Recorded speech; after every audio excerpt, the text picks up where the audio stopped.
Pemirsa, suhu politik dalam negeri Amerika Serikat bertambah memanas pasca insiden penembakan petugas federal yang menewaskan seorang warga sipil di Minnesota. Sebelumnya Presiden Trump juga menculik Presiden Venezuela dan mengancam akan menganeksasi sejumlah negara tetangga yang membuat suhu politik awal tahun bertambah memanas. Untuk membahasnya sudah bergabung bersama kami pakar hubungan internasional Susi Sudarman. Selamat sore, Ibu Susi. Selamat sore, Bu Eva.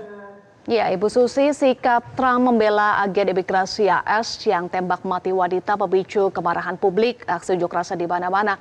Kemudian bagaimana membaca sikap Trump yang seolah membuka perang di negeri sendiri? Jadi sebetulnya Trump kan itu Partai Republik ya. Partai Republik biasanya membela hak-hak negara bagian. Tapi pada saat Trump berkuasa, justru dia memasukkan unsur-unsur federal ke wilayah hak-hak negara bagian. Jadi konflik ini sudah memanas sejak Trump mendatangkan tentara ke California, ke Los Angeles. Lalu memang Minnesota dan Oregon itu kebetulan negara bagian biru ya, seperti juga California, negara bagian Partai Demokrat. Jadi kalau misalnya timbul friksi, itu jelas. Selalu timbul friksi di Minnesota. Pernah dulu George Floyd. Lalu dua anggota DPRD Minnesota ditembak, meninggal dunia. Jadi memang pergumulan itu terjadi antara kalangan MAGA yang merah, yang membela Donald Trump dengan negara-negara bagian yang biru yang sebetulnya belum bisa dikuasai oleh kelompok Republican. Tapi apakah ini akan menguntungkan dalam artian pemilihan umum selai yang akan terjadi bulan November? Kita lihat apakah janji-janji Trump untuk mendeliver atau membawa uang ke Amerika Serikat itu lebih kuat daya tariknya dibandingkan protes-protes atas hak negara bagian melawan tindakan-tindakan pejabat-pejabat federal. Analisa Anda, Ibu Susi, selain protes atau unjuk rasa besar-besaran di dalam negeri, apa efek yang akan diterima Trump saat ini? Kalau misalnya memang kemarahan ini benar-benar memuncak, karena sebetulnya ini sudah bergolak ya sejak California itu, lalu di Chicago, lalu di Minnesota sekarang begini, ada orang tertembak dan sebagainya. Memang terjadi konflik yang sangat tajam antara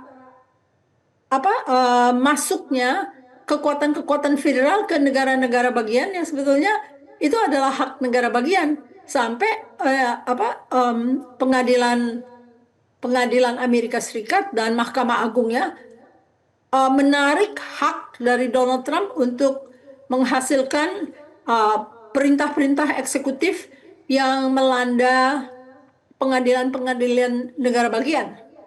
Juga tidak mengizinkan lagi Presiden Trump menggunakan Reserve National Guard itu untuk melakukan tindakan-tindakan seperti begini.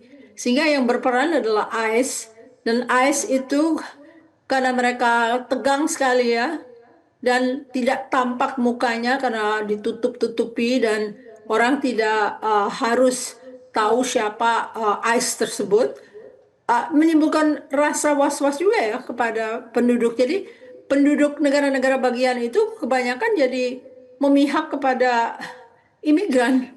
Kalau melihat tokoh-tokoh ICE mulai muncul, mereka melindungi orang-orang imigran itu sebagai hal yang harusnya dilindungi oleh sesama tetangga. Karena mereka sudah lama membutuhkan tenaga-tenaga tersebut, bukan hanya mereka itu adalah penjahat-penjahat yang datang dan dituduh dan ingin dideportasi oleh pemerintahan Trump.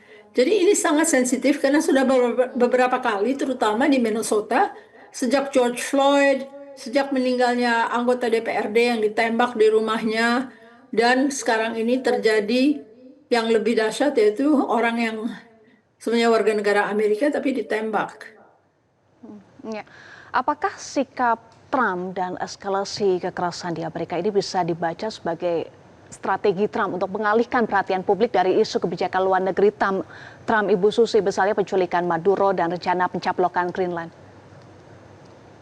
Tadinya waktu Trump masih dijunjung oleh MAGA waktu dia baru menang, itu tidak banyak kalangan Republikan yang menolak Donald Trump. Sekarang kelihatannya di Kongres pun Partai Republik sudah ikut memilih bersama Partai Demokrat.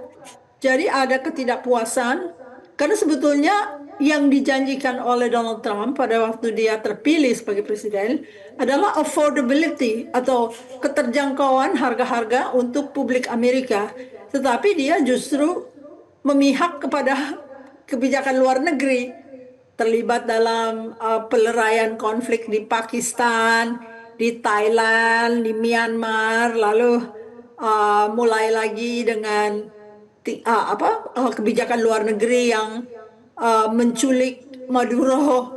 Jadi sebetulnya ada janji-janji yang tidak terpenuhi dan akhirnya peralihan itu dari affordability atau keterjangkauan harga-harga bagi publik Amerika itu dilupakan dalam program-program Donald Trump, sehingga mereka merasa dibohongi gitu loh, bahwa calon presiden yang mereka harap-harap untuk bisa tidak melakukan kebijakan luar negeri, regime change dan sebagainya, justru tidak terbukti. Jadi apakah posisi Trump akan melemah atau bagaimana saat ini untuk posisi politiknya? Ya, statecraft-nya tergantung nih ya.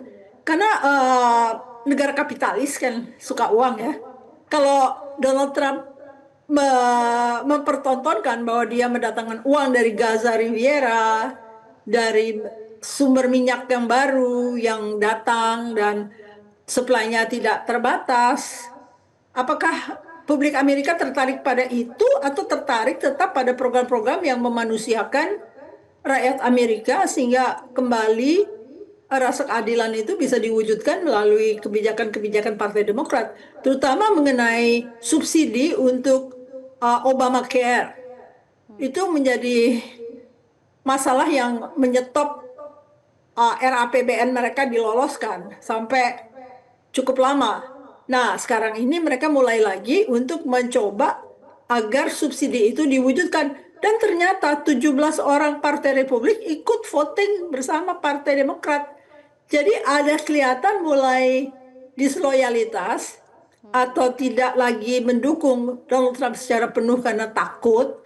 Biasanya mereka takut untuk di primary atau dihadirkan tokoh-tokoh yang untuk berkompetisi dengan orang yang akan minta posisi di Kongres. Tapi sekarang tampaknya sudah tidak peduli mereka. Apakah akan di primary atau apa. Mereka lantang menantang Donald Trump. Oke, karena kecewa dengan sejumlah kebijakan dan sikap dari Trump. Terima kasih pakar hubungan internasional Ibu Susi sudah bergabung bersama kami. Jelajahi cara baru mendapatkan informasi. Download Metro TV Extend sekarang.